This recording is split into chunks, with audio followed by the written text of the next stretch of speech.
ಒಂದು ಗಿಡಕ್ಕೆ ಕನಿಷ್ಠ ಪಕ್ಷ 2 kg ಇಳುವರಿ ತಗೋಬಹುದು ಸರ್. 2 kg ತಗೋಬಹುದು ಸರ್. Super sir.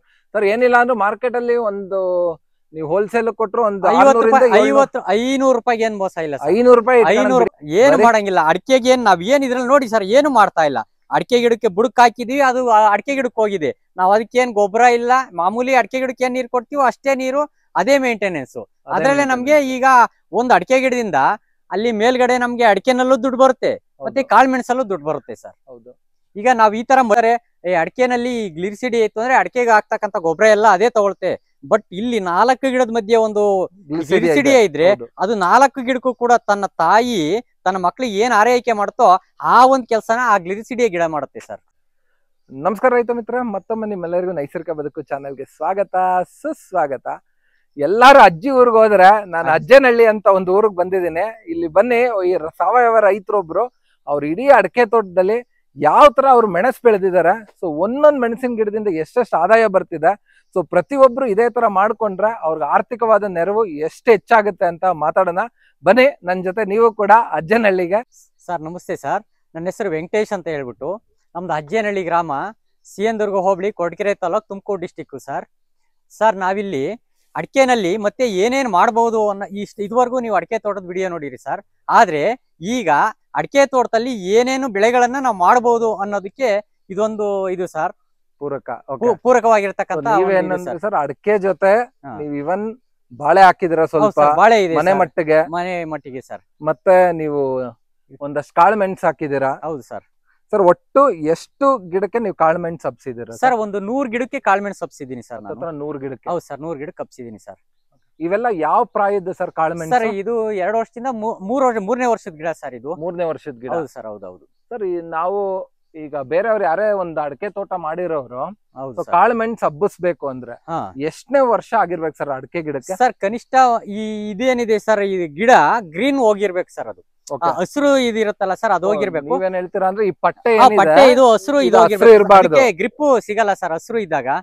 ಹಾಗಾಗಿ ಅದು ಫುಲ್ ವೈಟ್ ಇರ್ಬೇಕು ಸರ್. ಮಿನಿಮಮ್ ಒಂದ 7-8 ವರ್ಷ ಆದ್ಮೇಲೆ ಹಬ್ಬಿಸಬಹುದು ಸರ್. ಅದು 7-8 ವರ್ಷ ಆದ್ಮೇಲೆ ಹಬ್ಬಿಸಬಹುದು ಸರ್. ಒಟ್ಟು ನೀವು 100 ಗಿಡಕ್ಕೆ 100 ಗಿಡಕ್ಕೆ ಹಬ್ಸಿದೀವಿ ಸರ್. ಇದು ಒಟ್ಟು 3ನೇ ವರ್ಷದ ಗಿಡ. ಇಲ್ಲಿವರೆಗೂ ನೀವು ಎಷ್ಟು ಟೈಮ್ ಕೊಯ್ದಿದ್ದೀರಾ ಸರ್? ನಾವು ಆಲೆ 1 ಟೈಮ್ ಕೊಯ್ದಿದ್ದೀನಿ ಸರ್. ಇದು 2ನೇ ಟೈಮ್? ಹೌದು ಸರ್, ಈಗ 2ನೇ ಟೈಮ್ ಹೂ ಆಗ್ತಾ ಇದೆ. ಹೌದು ಸರ್. ಸರ್ ನಿಮ್ ಪ್ರಕಾರ ಒಂದು ಅಡಿಕೆ ಗಿಡದಿಂದ ಒಂದು ಅಡಿಕೆ ಗಿಡಕ್ಕೆ ನಾವು ಒಂದು ಬಳ್ಳಿ ಹಬ್ಸಿದ್ರೆ, ಈ ತರ ಇಷ್ಟು ಒಳ್ಳೆ ಫಲವತ್ತಾದ ಬಳ್ಳಿ ಹಬ್ಸಿದ್ರೆ, ಒಬ್ರು ರೈತರು ಮನೆ ಮಟ್ಟಕ್ಕೆ ಮಾಡೋದಾದ್ರೆ ಎಷ್ಟು ಎಕ್ಸ್ಪೆಕ್ಟ್ ಮಾಡ್ಬೋದು ಸರ್? ಒಂದು ಗಿಡಕ್ಕೆ ಕನಿಷ್ಠ ಪಕ್ಷ 2 kg ಇಳುವರಿ ತಗೋಬಹುದು ಸರ್. 2 kg ತಗೋಬಹುದು ಸರ್. Super sir. ಸರ್ ಏನಿಲ್ಲ ಅಂದ್ರೆ ಮಾರ್ಕೆಟ್ ಅಲ್ಲಿ ಒಂದು ನೀವು ಹೋಲ್ಸೇಲ್ ಕೊಟ್ಟರು ಒಂದು 500 ರೂಪಾಯಿಗೆ ಏನ್ ಮೋಸ ಇಲ್ಲ. 500 ರೂಪಾಯಿ ಇಲ್ಲ ಸರ್. ಹೌದು ಸರ್. ಸೊ ನೀವು 100 ಗಿಡಕ್ಕೆ ಹಬ್ಸಿದೀರಾ? ಹೌದು ಸರ್, 100 ಗಿಡಕ್ಕೆ ಹಬ್ಸಿದೀವಿ. ಒಂದ್ ಗಿಡಕ್ಕೆ 500 ರೂಪಾಯಿ ಅಂದ್ರು ಆ 100 ಗಿಡಕ್ಕೆ ಅಲ್ಲಿಗೆ 50,000. ಇದು ನಮ್ಗೆ ಅಡಿಕೆನಲ್ಲಿ ಬರ್ತಕ್ಕಂತ ಬೋನಸ್. ಅದು 1 kg. ಸೊ ನೀವ್ ಹೇಳಿದ ಪ್ರಕಾರ 2 kg ಅಂದ್ರೆ ಡಬಲ್. ಹೌದು ಸರ್. 1 ಲಕ್ಷ ಸರ್. ಏನು ಮಾಡಂಗಿಲ್ಲ ರೈತರು, ಏನು ಮಾಡಂಗಿಲ್ಲ. ಅಡಿಕೆಗೆ ನಾವ್ ಏನ್ ಇದ್ರಲ್ಲಿ ನೋಡಿ ಸರ್ ಏನು ಮಾಡ್ತಾ ಇಲ್ಲ. ಅಡಿಕೆ ಗಿಡಕ್ಕೆ ಬುಡಕ್ ಹಾಕಿದೀವಿ, ಅದು ಅಡಿಕೆ ಗಿಡಕ್ಕೆ ಹೋಗಿದೆ. ನಾವ್ ಅದಕ್ಕೇನ್ ಗೊಬ್ಬರ ಇಲ್ಲ, ಮಾಮೂಲಿ ಅಡಿಕೆ ಗಿಡಕ್ಕೆ ಏನ್ ನೀರ್ ಕೊಡ್ತೀವೋ ಅಷ್ಟೇ ನೀರು, ಅದೇ ಮೇಂಟೆನೆನ್ಸ್. ಅದ್ರಲ್ಲೇ ನಮ್ಗೆ ಈಗ ಒಂದು ಅಡಿಕೆ ಗಿಡದಿಂದ ಅಲ್ಲಿ ಮೇಲ್ಗಡೆ ನಮ್ಗೆ ಅಡಿಕೆನಲ್ಲೂ ದುಡ್ಡು ಬರುತ್ತೆ, ಮತ್ತೆ ಕಾಳು ಮೆಣಸಲ್ಲೂ ದುಡ್ಡು ಬರುತ್ತೆ ಸರ್. ಹೌದು. ಈಗ ನಾವ್ ಈ ತರ ಮಲ್ಟಿ ಕ್ರಾಪ್ ಸಿಸ್ಟಮ್ ಮಾಡ್ಕೊಂಡಾಗ ರೈತ ಯಾವುದೇ ರೀತಿಯಾದಂತ ಆರ್ಥಿಕವಾಗಿ ಹಿಂದುಳಿಯೋದಕ್ಕಾಗೋದಿಲ್ಲ. ಹೌದು, ಅದೊಂದು ನಿಜವಾಗ್ಲೂ ಒಳ್ಳೆ ಮಾತು ಹೇಳಿದ್ರಿ ಸರ್ ನೀವು. ಹೌದು ಸರ್. ಪ್ರತಿಯೊಬ್ರು ರೈತರುನು ಅವ್ರ ಹತ್ರ ಇರೋ ಚಿಕ್ಕ ಜಾಗ ಆದ್ರೂ ನಿಜವಾಗ್ಲೂ ಈ ಒಂದ್ 16 ಕುಂಟೆಯಲ್ಲಿ ಮನೆ ಮಟ್ಟಕ್ಕೆ ಬಾಳೆ ಹಾಕೊಂಡಿದ್ದೀರಾ, ಒಂದಷ್ಟು ಅಡಿಕೆ ಗಿಡ ಇದೆ, ಮೆಣಸಿದೆ. ಹೌದು ಸರ್. ಸೊ ಈ ತರ ಪ್ರತಿಯೊಬ್ರು ರೈತರುನು ಒಂದಷ್ಟು ಅವ್ರ ಹತ್ರ ಏನಿದೆ ಅದ್ರಲ್ಲೇ ಸಾಲ ಸೋಲ ಮಾಡಿ ಇನ್ನೊಂದಷ್ಟು ಆ ಬೆಳೆ ಹಾಕು ಈ ಬೆಳೆ ಹಾಕದ್ ಬದಲು ಎಲ್ಲ ಸುಮ್ನೆ ನಾವು ವೇಸ್ಟ್ ಮಾಡೋದು ಸರ್. ನಾವ್ ಹೇಳ್ತೀವಲ್ಲ, ನಾವು ಅಡಿಕೆ ತೋಟ ಕ್ಲೀನ್ ಮಾಡಕ್ ಹೋಗಿ ಹಾಳಾಗಿ ಹೋಗ್ತಾ ಇರೋದು. ಹೌದು, ಒಳ್ಳೆ ಮಾತು ಹೇಳಿದ್ರಿ ಸರ್ ನೀವಂತೂ.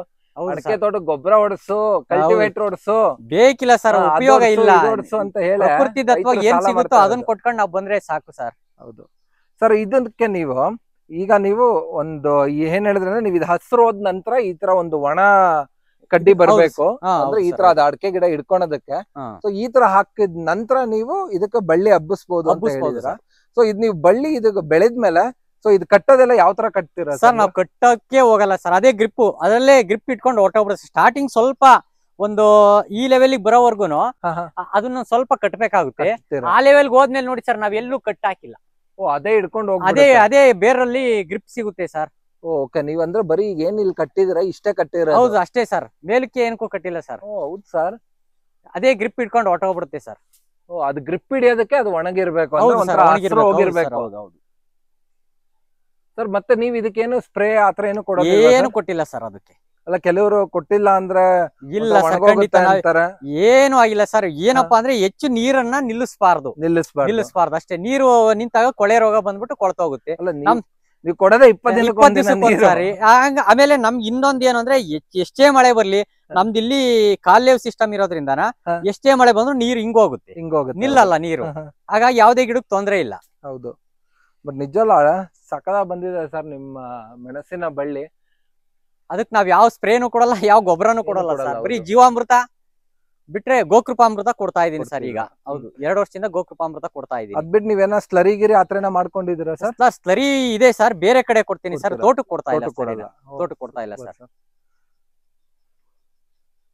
ಸರ್ ತುಂಬಾನೇ ಚೆನ್ನಾಗ್ ಬಂದಿದೆ ಸರ್. ಇವಾಗಿನ ರೈತರಿಗೆ ನೀವೇನ್ ಹೇಳಕ್ ಇಷ್ಟ ಪಡ್ತೀರಾ ಸರ್? ಈ ತರ ಪ್ರತಿಯೊಬ್ರು ಇರೋದ್ರಲ್ಲಿ ಒಂಥರ ಮಿಶ್ರ ಬೆಳೆ ತರ ಮಾಡ್ಬೇಕು ಸರ್. ನೋಡಿ ಸರ್, ಏಕ ಬೆಳೆ ಪದ್ಧತಿ ಈಗ ಏನಾಗಿದೆ ಅಂದ್ರೆ ನಾವು ರೈತರು ಒಂದೇ ಬೆಳೆ ನೆಚ್ಕೊಂಡಿರೋದ್ರೆ, ಈಗ ಫಾರ್ ಎಕ್ಸಾಂಪಲ್ ಈ ವರ್ಷ ಟೆಂಪರೇಚರ್ 40-42 ಡಿಗ್ರಿಗೆ ಹೋಯ್ತು. ಆಗೇನಾಯ್ತು, ಆಟೋಮೆಟಿಕ್ ಆಗಿ ಅರಳು ಬಿದ್ದೋಗುತ್ತೆ. ನಾವು ಈ ಒಂದು ಸಿಸ್ಟಮ್ ಮಾಡ್ಕೊಂಡಾಗ ಟೆಂಪರೇಚರ್ ಮೇಂಟೈನ್ ಆಗುತ್ತೆ ನಮ್ ತೋಟದಲ್ಲಿ.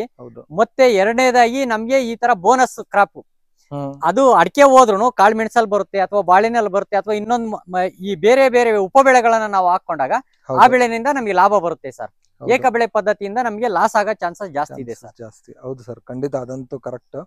ಬಟ್ ಇದು ಏನ್ ಸರ್ ಇದು? ಸರ್ ಅದು ಕಾಡೆಸ್ರು ಸರ್. ಕಾಡೆಸ್ರು ಸರ್. ಸೊ ಇದು ನಿಮ್ ತೋಟದ ಸುತ್ತ ಇದನ್ನ ಹಾಕಿದ್ರ? ತೋಟದಲ್ಲಿ ಎಲ್ಲ ಇದೆ ಸರ್, ಸುತ್ತಲ್ಲ ತೋಟದಲ್ಲೇ ಇದೆ ಸರ್. ಒಂದಷ್ಟು ಗ್ಲಿಸಿಡಿಯನ್ನು ಹಾಕಿದಿರಾ ಸರ್? ಗ್ಲಿಸಿಡಿಯಾ 4 ಗಿಡದ ಮಧ್ಯೆ ಒಂದೊಂದು ಇದೆ ಸರ್. ಅದು ಒಂದು ಒಳ್ಳೆ ನೈಟ್ರೋಜನ್ ಫಿಕ್ಸ್ ಮಾಡಿ ಸರ್. ಈಗ ವಾತಾವರಣದಲ್ಲಿ ಇರ್ತಕ್ಕಂತ ನಾವೇನ್ ಮಾಡ್ತೀವಿ, ಅಂಗಡಿನಲ್ಲಿ ಯೂರಿಯಾ ಗೊಬ್ಬರ ತಂದು ಹಾಕ್ತಿವಿ, ಅದು ಕೇವಲ ಒಂದು 40% ಇರುತ್ತೆ ಅಷ್ಟೇ ಸರ್. ಬಟ್ ಇದರಲ್ಲಿ ನಮ್ಮ ವಾತಾವರಣದಲ್ಲೇನೆ 70-76% ವಾತಾವರಣದಲ್ಲಿರುತ್ತೆ. ಅದನ್ನ ಆ ಗಾಡಿನಲ್ಲಿರ್ತಕ್ಕಂತ ಸಾರಜನಕವನ್ನ ಸ್ಥಿರೀಕರಣಗೊಳಿಸಿ ಅದು ಭೂಮಿಗೆ ಕೊಡ್ತಕ್ಕಂತ ಒಂದು ಕೆಲಸವನ್ನ ಈ ಗ್ಲಿಸಿಡಿಯಾ ಗಿಡ ಮಾಡುತ್ತೆ ಸರ್. Correct sir. ದ್ವಿದಳ ಜಾತಿಗೆ ಸೇರಿರ್ತಕ್ಕಂತ ಗಿಡಗಳು ಯಾವೇ ಆದ್ರೂ ಕೂಡ ಇದು ಅಷ್ಟೇ ಸರ್. ಇದು ದ್ವಿದಳ ಜಾತಿಗೆ ಸೇರಿರ್ತಕ್ಕಂತ ಇದೆ ಸರ್. ಇದು ವಾತಾವರಣದಲ್ಲಿ ಏಕದಳ ಒಂದು ದ್ವಿದಳ ಪ್ಲಸ್ ಮೈನಸ್ ಸೇರಿಸಿದಾಗ ಅವೆರಡು ಕೂಡ ಹೊಂದಾಣಿಕೆ ಇರುತ್ತೆ ಸರ್. ಹೌದು. ಸೊ ಅವೆರಡು ಸೇರಿಸಿದ್ರಿಂದ ನಿಮ್ ಬೆಳೆ ಇಷ್ಟು ಬೆಳೆ ಚೆನ್ನಾಗಿದೆ ಸರ್. ಹೌದು. ಸೊ ಪ್ರತಿಯೊಬ್ರು ಒಂದೇ ತರ ಗಿಡ ಹಾಕದ್ ಬದಲು ಒಂದ್ ಏಕದಳ ಒಂದ್ ದ್ವಿದಳ ಎರಡು ಸೇರಿಸಿದಾಗ ಸೊ ಅದರಿಂದಾಗಿ ತುಂಬಾ ಒಳ್ಳೆ ಲಾಭ ಇದೆ. ಮತ್ತೆ ಗಿಡಗಳಿಗೂ ಒಳ್ಳೆ ಪೋಷಕಾಂಶಗಳು ದೊರೆಯುತ್ತೆ. ಮತ್ತೆ ಈ ಕಾಂಪಿಟೇಷನ್ ಬರಲ್ಲ ಎರಡು ಗಿಡಗಳಿಗೂ. ಈ ಕೆಲವರು ಹೇಳ್ತಾರೆ ಅಡಿಕೆನಲ್ಲಿ ಗ್ಲಿಸಿಡಿ ಇತ್ತು ಅಂದ್ರೆ ಅಡಿಕೆಗೆ ಹಾಕ್ತಕ್ಕಂತ ಗೊಬ್ಬರ ಎಲ್ಲ ಅದೇ ತಗೊಳುತ್ತೆ. ಬಟ್ ಇಲ್ಲಿ 4 ಗಿಡದ ಮಧ್ಯೆ ಒಂದು ಗ್ಲಿಸಿಡಿಯಾ ಇದ್ರೆ ಅದು 4 ಗಿಡಕ್ಕೂ ಕೂಡ ತನ್ನ ತಾಯಿ ತನ್ನ ಮಕ್ಳಿಗೆ ಏನ್ ಆರೈಕೆ ಮಾಡುತ್ತೋ ಆ ಒಂದ್ ಕೆಲ್ಸನ ಆ ಗ್ಲಿಸಿಡಿಯಾ ಗಿಡ ಮಾಡುತ್ತೆ ಸರ್. ಸಕ್ಕದ ಮಾತು ಹೇಳಿದ್ರಿ ಸರ್. ನಿಜ ಅಲ್ಲ, ಕೆಲವರೆಲ್ಲ ಇದನ್ನ ರಾಕ್ಷಸ ಗಿಡ ಅಂತಾರೆ ಸರ್.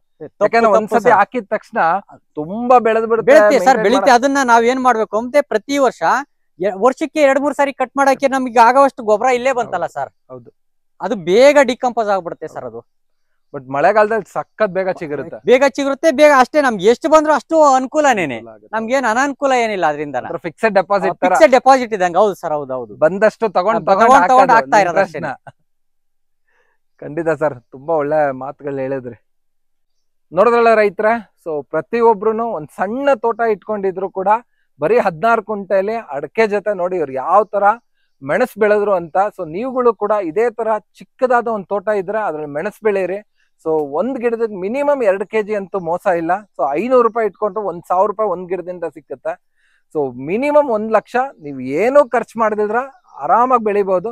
ಸೊ ಇದೆಲ್ಲ ಒಂದು ಬೆಳೆಯಲ್ಲಿ ಮತ್ತೆ ನೀವು ಇನ್ನೊಂದು ಸುಮ್ಮನೆ ಬೇರೆ ಕಡೆ ಎಲ್ಲ ಹೋಗಿ ಇನ್ನೊಂದಷ್ಟು ಗಿಡಗಳು ಹಾಕಿ ಇನ್ನೂ ಒಂದಷ್ಟು ಮಾಡೋದ್ರ ಬದಲು ನಿಮ್ಮ ಹತ್ರ ಇರೋವಂಥ ಒಂದು ಸಣ್ಣ ಜಾಗದಲ್ಲೇ ಅದರಲ್ಲೇ ತುಂಬಾ ಮಿಶ್ರ ಬೆಳೆಗಳನ್ನ ಬೆಳೆದು ಸೊ ಯಾವ ತರ ಪ್ರತಿಯೊಬ್ರು ರೈತರು ಅವರ ಆರ್ಥಿಕವಾದಂತ ಪರಿಸ್ಥಿತಿನ ಇನ್ನೂ ಸ್ವಲ್ಪ ಚೆನ್ನಾಗಿ ಮಾಡ್ಕೊಬಹುದು ಇದೇ ತರ ಸಣ್ಣ ಪುಟ್ಟ ಒಂದಷ್ಟು ವಿಚಾರಣೆಗಳಿಂದ.